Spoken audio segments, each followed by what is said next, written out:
Welcome back to my channel. ಹೊಸದಾಗಿ channel ನೋಡ್ತಾ ಇದ್ದರೆ ಸಬ್ಸ್ಕ್ರೈಬ್ ಮಾಡಿಕೊಂಡು ಸಪೋರ್ಟ್ ಮಾಡಿ. ವಾರಾಹಿ ದೇವಿಯ ಆಶೀರ್ವಾದ ಎಲ್ಲರ ಮೇಲೂ ಇರಲಿ ಅಂತ ವಿಡಿಯೋ ಪ್ರಾರಂಭ ಮಾಡ್ತಾ ಇದ್ದೀನಿ. ಭಾನುವಾರ ತಂತ್ರ ಪರಿಹಾರಗಳನ್ನು ಮಾಡಿಕೊಂಡ್ರೆ ನಮ್ಮ ಸಮಸ್ಯೆಗಳು ಬೇಗ ಶೀಘ್ರದಲ್ಲೇ ಬಗೆಹರಿಯುತ್ತೆ. ಯಾಕಂದರೆ ಭಾನುವಾರಕ್ಕೆ ಅಷ್ಟೊಂದು ಶಕ್ತಿ ಇದೆ. ಭಾನುವಾರ ಅಂದರೆ ಬರೀ ಶಕ್ತಿ ಅಂತ ಅಂದ್ಕೊಳ್ಬೇಡಿ, ಒಂದು ಅಮಾವಾಸ್ಯೆಗೆ ಸಮನಾದಂಥ ದಿನ ಭಾನುವಾರ. ಅದಕ್ಕೆ ಭಾನುವಾರ ಎಲ್ಲರೂ ಕೂಡ ಸಾಕಷ್ಟು ಜನ ಹಿರಿಯರು ಅವ್ರಿಗೆ ಗೊತ್ತಿರುತ್ತೆ ತಂತ್ರ ಪರಿಹಾರಗಳನ್ನು, ಮನೆಯಲ್ಲಿ ಸಮಸ್ಯೆಗಳನ್ನು ಬಗೆಹರಿಸ್ಕೊಳ್ಳೋದಕ್ಕೆ. ಸಾಕಷ್ಟು ಜನ ಅಂದ್ಕೊಳ್ತಾರೆ ತಂತ್ರ ಪರಿಹಾರಗಳು ಅಂದರೆ ಅದು ಬೇರೆ ರೀತಿಯಲ್ಲಿರುತ್ತೆ ಅಂತ. ಆ ಥರ ಇಲ್ಲ. ಮನುಷ್ಯನಿಗೆ ಬರುವಂಥ ಸಮಸ್ಯೆಗಳನ್ನು ಹಾಗೂ ಆರೋಗ್ಯದ ಸಮಸ್ಯೆಗಳಿರಬಹುದು, ಹಣಕಾಸಿನ ಸಮಸ್ಯೆಗಳಿರಬಹುದು, ಮನೆಯಲ್ಲಿ ಮನಸ್ತಾಪಗಳು, ಜಗಳ, ದೊಡ್ಡ ದೊಡ್ಡ ಕದನ, ಈ ಥರ ಯಾವುದೇ ಒಂದು ಕರಿಯರ್ ಲೈಫ್ ಆಗಿರಬಹುದು, ಯಾವುದೂ ಚೆನ್ನಾಗಿಲ್ಲ ನಮಗೆ. ಈ ಸಂಬಂಧಗಳಲ್ಲೂ ಕೂಡ ನಮಗೆ ಒಂದು ರೀತಿಯಲ್ಲಿ ನೋವು ಉಂಟು ಮಾಡ್ತಾ ಇದೆ ಅಂತ ಸಾಕಷ್ಟು ನಾನಾ ಥರದ ಸಮಸ್ಯೆಗಳನ್ನು ಯಾರು ಎದುರಿಸ್ತಾ ಇರ್ತಾರೆ ನೋಡಿ, ಅವ್ರಿಗೆ ದಾರಿ ಕಾಣ್ತಾ ಇಲ್ಲ ಅನ್ನುವಂಥವರು ಒಮ್ಮೆ ಈ ರೀತಿ ಮಾಡ್ಕೊಂಡು ನೋಡಿ. ಇದು ಎಲ್ಲವೂ ನಮ್ಮ ಮನೆಯಲ್ಲೇ ಸಿಗುವಂಥ ವಸ್ತುಗಳು, ನಮ್ಮ ಕೈಯಾರ ನಾವು ಮನಸ್ಸಿಟ್ಟು ಮಾಡ್ಕೊಳ್ತಾ ಇರೋದ್ರಿಂದ ಎಷ್ಟೇ ದುಡ್ಡು ಖರ್ಚು ಮಾಡಿ ನಾವು ಯಾವುದೇ ರೀತಿಯಾದಂಥ ಪರಿಹಾರಗಳನ್ನು ಹುಡುಕೊಂಡೋದ್ರೂ ಕೂಡ ಅಷ್ಟೊಂದು ರಿಸಲ್ಟ್ ಸಿಗುತ್ತೋ ಇಲ್ವೋ ಗೊತ್ತಿಲ್ಲ. ಆದರೆ ನಾವು ಭಗವಂತನನ್ನು ನಂಬಿ ನಮ್ಮ ಮನೆಯಲ್ಲೇ ನಾವೇ ಕೈಯಾರ, ಯಾಕಂದರೆ ನಮಗೆ ಪೂರ್ತಿಯಾಗಿ ನಮ್ಮ ಸಮಸ್ಯೆಗಳ ತೀವ್ರತೆ ಯಾವ ರೂಪದಲ್ಲಿದೆ ಅನ್ನೋದು ನಮಗೆ ಗೊತ್ತಿರುತ್ತೆ. ನಾವು ಬೇರೆಯವರ ಹತ್ರ ಎಕ್ಸ್ಪ್ಲೈನ್ ಮಾಡೋದಕ್ಕಾಗೋದಿಲ್ಲ, ಹಾಗೂ ಮಾಡಿದ್ರೂ ಕೂಡ ಅರ್ಥ ಮಾಡ್ಕೊಳ್ಳೋದಿಲ್ಲ. ಅಂಥ ಸಂದರ್ಭಗಳಲ್ಲೇ ಭಾನುವಾರದ ರಾತ್ರಿಗಳಲ್ಲಿ ಈ ಪರಿಹಾರವನ್ನು ಮಾಡ್ಕೊಂಡು ನೋಡಿ. ನಂಬಿಕೆ ಇದ್ದರೆ ಮಾತ್ರ ಮಾಡ್ಕೊಳ್ಳಿ ಒಂದಷ್ಟು ಭಾನುವಾರಗಳು. ಯಾಕಂದರೆ ನಮಗೆ ವಾರ ಕೂಡ ತುಂಬ ಈಸಿಯಾಗೆ ಬರುವಂಥ ದಿನಗಳು ಅಂದರೆ ಭಾನುವಾರ. ಪ್ರತಿಯೊಬ್ಬರಿಗೂ ಕೂಡ ಒಂದು ಕೆಲಸದ ಒತ್ತಡ ಅನ್ನೋದು ಇರೋದಿಲ್ಲ. ಆ ದಿನ ತುಂಬ ಫ್ರೀಯಾಗಿ ಇರ್ತಾರೆ. ರಾತ್ರಿ ತಪ್ಪದೆ ಈ ಸಣ್ಣ ಪರಿಹಾರವನ್ನು ನಮ್ಮ ಅಡುಗೆ ಮನೆಯಲ್ಲಿ ಮಾಡಿಕೊಳ್ಳುವಂಥದ್ದು. ಒಬ್ರಿಗೆ ಏಳಿಗೆ ಕಾಣಬೇಕು, ಅವರ ಜೀವನದಲ್ಲಿ ತುಂಬ ಚೆನ್ನಾಗಿ ದಿನದಿಂದ ದಿನಾಭಿವೃದ್ಧಿ ಆಗಬೇಕು ಅಂತ ಬಯಸುವಂಥವರು ಅಡುಗೆ ಮನೆಯಲ್ಲಿ ಪರಿಹಾರವನ್ನು ಮಾಡಿಕೊಳ್ಬೇಕು. ಪ್ರತಿಯೊಬ್ಬರಿಗೂ ಒಂದು ಕಷ್ಟ, ಸುಖ, ಕಣ್ಣೀರು, ಸಂತೋಷ ಏನೇ ಇರಬಹುದು, ಅದನ್ನು ನಾವು ನಮ್ಮ ಮನೆಯಲ್ಲೇ ನೋಡ್ತಾ ಇರ್ತೀವಿ. ಆ ಮನೆ ಅನ್ನುವಂಥದ್ದು ನಮಗೆ ಅದು ಬಾಡಿಗೆ ಮನೆ ಆಗಿರಬಹುದು, ಸ್ವಂತ ಮನೆ ಆಗಿರಬಹುದು. ನಾವು ಇದ್ದೀವಿ ಅಂದರೆ ಅದು ನಮ್ಮ ಮನೆ. ಅದಕ್ಕೋಸ್ಕರ ಆ ಮನೆಯಲ್ಲಿ ಎಷ್ಟೋ ಕಷ್ಟಗಳಿರುತ್ತೆ. ನೆಗೆಟಿವ್ ರೂಪದಲ್ಲಿ ಅದಿದ್ದಾಗ ಜಾಸ್ತಿ ತೀವ್ರತೆ ಅನ್ನೋದು ಇರುತ್ತೆ. ಡೈರೆಕ್ಟಾಗಿ ನಮ್ಮ ಆದಾಯದ ಮೇಲೆ ಬೀಳೋದು ಫಸ್ಟು ಸ್ನೇಹಿತರೆ. ಯಾಕಂದರೆ ಪ್ರತಿಯೊಬ್ಬರಿಗೂ ಕೂಡ ದುಡಿತಾ ಇದ್ದೀವಿ ಅಂದರೆ ಕೈ ತುಂಬ ಸಂಬಳ ಇದ್ದರೆ ಅವ್ರಿಗೆ ಸಮಸ್ಯೆಗಳು ಒಂದಷ್ಟು ಕಡಿಮೆ ಆಗಿಬಿಡುತ್ತೆ. ತೀರಾ ಕಡಿಮೆ ಅಂತಲ್ಲ, ಸಮಸ್ಯೆಗಳು ಅರ್ಧಕ್ಕೆ ಅರ್ಧ ಕಡಿಮೆ ಆಗಿಬಿಡುತ್ತೆ.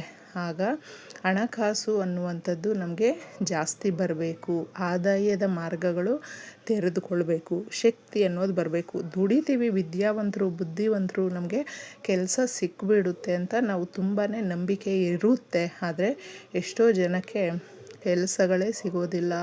ವರ್ಷಾನುಗಟ್ಟಲೆ ಅವರು ತುಂಬಾ ನೋವು ಪಡ್ತಾ ಇರ್ತಾರೆ.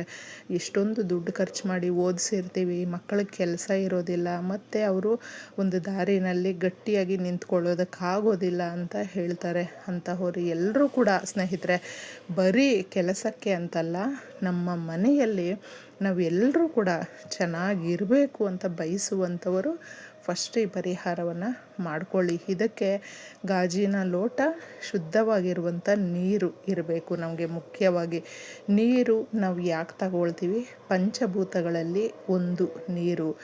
ನಾವು ಏನು ಹೇಳ್ತೀವಿ ನೋಡಿ, ನಮ್ಮ ನಕಾರಾತ್ಮಕ ಶಕ್ತಿಗಳು ಅಂದರೆ ನಮ್ಮ ಮನಸ್ಸಲ್ಲಿ ನೆಗೆಟಿವ್ ಭಾವನೆ ಜಾಸ್ತಿ ಇದ್ದಾಗ, ನಮ್ಮ ಮನೆಯಲ್ಲೂ ಕೂಡ ಆ ನೆಗೆಟಿವ್ ಅನ್ನುವಂಥದ್ದು ತುಂಬ ಇದ್ದಾಗ ಅದನ್ನು ಹೀರಿಕೊಳ್ಳುವಂಥ, ಅಬ್ಸರ್ವ್ ಮಾಡುವಂಥ ಶಕ್ತಿ ನೀರಿಗೆ ಫಸ್ಟು ಇದೆ. ಅದಕ್ಕೋಸ್ಕರ ಆ ನೀರನ್ನು ನಾವು ಮುಖ್ಯವಾಗಿ ತಗೊಳ್ಬೇಕು. ಇನ್ನು ಅದರಲ್ಲಿ ಹಾಕುವಂಥ ವಸ್ತುಗಳಿದೆ ನೋಡಿ, ಅದು ಒಂದೊಂದೇ ನೀವು ಬಳಸ್ಕೊಳ್ಬೇಕು. ಸಾಸಿವೆ ಯಾವಾಗಲೂ ಅಷ್ಟೇ ನಮಗೆ ದುಷ್ಟಶಕ್ತಿಗಳು, ನಕಾರಾತ್ಮಕ ಶಕ್ತಿಗಳು, ಆ ಕೆಟ್ಟ ಪ್ರಭಾವ ಇರುವಂಥದ್ದು, ಕೆಟ್ಟ ಮನುಷ್ಯರ ಸಹವಾಸ ಅಥವಾ ಅವರು ತುಂಬ ನಮ್ಮ ಬಗ್ಗೆ ಕೆಟ್ಟದ್ದಾಗಿ ಮಾಡ್ತಾಯಿದ್ರೆ ಆಲೋಚನೆಗಳು, ಅದು ಎಲ್ಲವೂ ಕೂಡ ದುಷ್ಪರಿಣಾಮ ಬೀರಿ ನಮಗೆ ಒಂದು ಸಮಸ್ಯೆಯಾಗಿ ಮಾರ್ಪಟ್ಟಿರುತ್ತೆ. ಅದನ್ನು ಹೋಗಲಾಡಿಸೋದಕ್ಕೆ ಸಾಸುವೆ ಸಹಾಯ ಮಾಡುತ್ತೆ.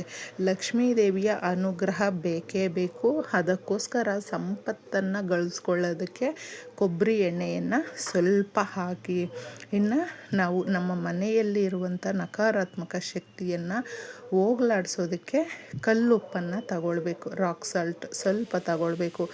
ಇದು ಏನೇ ಒಂದು ಋಣಭಾರಗಳಿದ್ದರೂ ಕೂಡ ನಿವಾರಣೆ ಮಾಡುವಂಥದ್ದು. ಅರಿಶಿಣವನ್ನು ತಗೊಳ್ಬೇಕು. ಸ್ವಲ್ಪ ಅರಿಶಿಣ ಬಂದು ನಮ್ಮ ಮನೆಯಲ್ಲಿ ಇರುವಂಥ ಯಾವುದೇ ರೀತಿಯಾದಂಥ ಕೆಟ್ಟ ಶಕ್ತಿ ಇದ್ದರೂ ಕೂಡ ಕ್ಲೀನಾಗಿ ಓಡಿಸುವಂಥ ಶಕ್ತಿ ಇದೆ. ಗುರುಬಲ ಜಾಸ್ತಿ ಮಾಡುವಂಥದ್ದು. ಅದಕ್ಕೆ ನೀವು ಅರಿಶಿಣವನ್ನು ಸ್ವಲ್ಪ ತಗೊಳ್ಳಿ. ಪಚ್ಚ ಕರ್ಪೂರ ಇದ್ದರೆ ತಗೊಳ್ಳಿ, ಇಲ್ಲಾಂದರೆ ಸಾಧಾರಣವಾದಂಥ ಕರ್ಪೂರವನ್ನೇ ತಗೊಳ್ಳಿ. ಕರ್ಪೂರ ನಾವು ಯಾಕೆ ಇದಕ್ಕೆಲ್ಲ ತಗೊಳ್ಬೇಕು ಅಂತ ಹೇಳಿದ್ರೆ, ನಮಗೆ ಬೆಟ್ಟದಷ್ಟು ಸಮಸ್ಯೆಗಳಿದೆ ಅಂತ ಹೇಳಿದ್ರೆ, ಮುಂಜಿ ನನಗೆ ಕರಗೋಯ್ತು. ಮಂಜು ಎಷ್ಟು ಬೇಗ ಕರಗೋಗುತ್ತೆ ಅಷ್ಟೇ ಸಲೀಸಾಗಿ ಶೀಘ್ರವಾಗಿ ಸಮಸ್ಯೆಗಳು ಬಗೆಹರಿಯುತ್ತೆ. ಇಷ್ಟು ವಸ್ತುಗಳನ್ನು ನಾವು ನೀಟಾಗಿ ಇದರಲ್ಲಿ ಹಾಕಬೇಕು. ಸ್ವಲ್ಪನೇ ಹಾಕಿದಾಗ ಈ ವಸ್ತುಗಳನ್ನು ಒಂದು ಸಾರಿ ನೀವು ನೋಡಿ ಎಲ್ಲ ರೀತಿಯ ಸಮಸ್ಯೆಗಳನ್ನು ಬಗೆಹರಿಸಿ ನಮಗೆ 4 ಕಡೆಯಿಂದ ಒಳ್ಳೆ ಅವಕಾಶ ಅನ್ನುವಂಥದ್ದು ತಪ್ಪದೆ ಸಿಗೋದಕ್ಕೆ ಸಹಾಯ ಮಾಡುತ್ತೆ. ಪ್ರಕೃತಿ ಮಾತೆ ನಮಗೆ ಪಡ್ತಾ ಇರುವಂಥ ಕಷ್ಟಗಳನ್ನು ದೂರ ಮಾಡೋದಕ್ಕೆ ಹೆಲ್ಪ್ ಮಾಡುತ್ತೆ. ಅದಕ್ಕೆ ಇಷ್ಟು ವಸ್ತುಗಳನ್ನು ರಾತ್ರಿ ನೀವು ಎಲ್ಲ ಕೆಲಸ ಆದಮೇಲೆ ಕ್ಲೀನಾಗಿ ಕೈ ಕಾಲು ಮುಖ ತೊಳ್ಕೊಂಡಿದ್ದೆ ಈ ಪರಿಹಾರವನ್ನು ಇನ್ನೇನು ಮಲಗುವಂಥ ಸಮಯದಲ್ಲಿ ಮಾಡ್ಕೊಳ್ಳಿ. ನಿಮ್ಮ ಮನೆಯಲ್ಲೇ ಇರುವಂಥ ಸದಸ್ಯರು ಕೂಡ ನೋಡದೇ ಇದ್ದರೆ ಇನ್ನಷ್ಟು ಒಳ್ಳೆಯದು.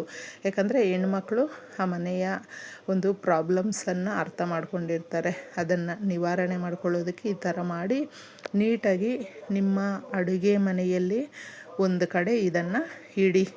ಅಂದರೆ ಡೈರೆಕ್ಟಾಗಿ ಯಾರಿಗೂ ಬೇಗ ಕಾಣಿಸ್ಬಾರ್ದು. ಈ ಥರ ಇಟ್ಟಾಗ ರಾತ್ರಿ ಪೂರ್ತಿ ನಮ್ಮ ಮನೆಯಲ್ಲಿರುವಂಥ ನಕಾರಾತ್ಮಕ ಶಕ್ತಿಗಳನ್ನು, ನಮ್ಮ ಕೆಟ್ಟ ಆಲೋಚನೆಗಳನ್ನೆಲ್ಲವೂ ಅಬ್ಸರ್ವ್ ಮಾಡಿಕೊಳ್ಳುವಂಥ ಕೆಲಸ ರಾತ್ರಿ ಪೂರ್ತಿ ಮಾಡುತ್ತೆ. ಪ್ರಶಾಂತವಾಗಿರುತ್ತೆ ಪ್ರಕೃತಿಯಲ್ಲಿ. ಅದಕ್ಕೋಸ್ಕರ ಒಳ್ಳೆಯ ವಿಚಾರಗಳು ಬಿಡುಗಡೆ ಆಗೋದಕ್ಕೆ, ಕೆಟ್ಟ ಶಕ್ತಿಗಳನ್ನು ಸಂಹಾರ ಮಾಡೋದಕ್ಕೆ ಒಳ್ಳೆಯ ಸಮಯ ಇದಾಗಿರುತ್ತೆ. ಇನ್ನು ಮಾರನೆಯ ದಿನ ಆ ಕೆಟ್ಟ ಶಕ್ತಿಗಳೆಲ್ಲವೂ ಅಬ್ಸರ್ವ್ ಮಾಡ್ಕೊಂಡಿರುತ್ತೆ. ಸೀದಾ ಅದನ್ನು ತಗೊಂಡೋಗಿದೆ ಎಲ್ಲಾದರೂ ನೀವು ಚರಂಡಿಗೆ ಅಥವಾ ದೂರಕ್ಕೆ ಎಸೆದುಬಿಟ್ಟು ಚೆಲ್ಲಿಬಿಟ್ಟು ಬನ್ನಿ. ಇಷ್ಟೇ ಸುಲಭವಾಗಿ.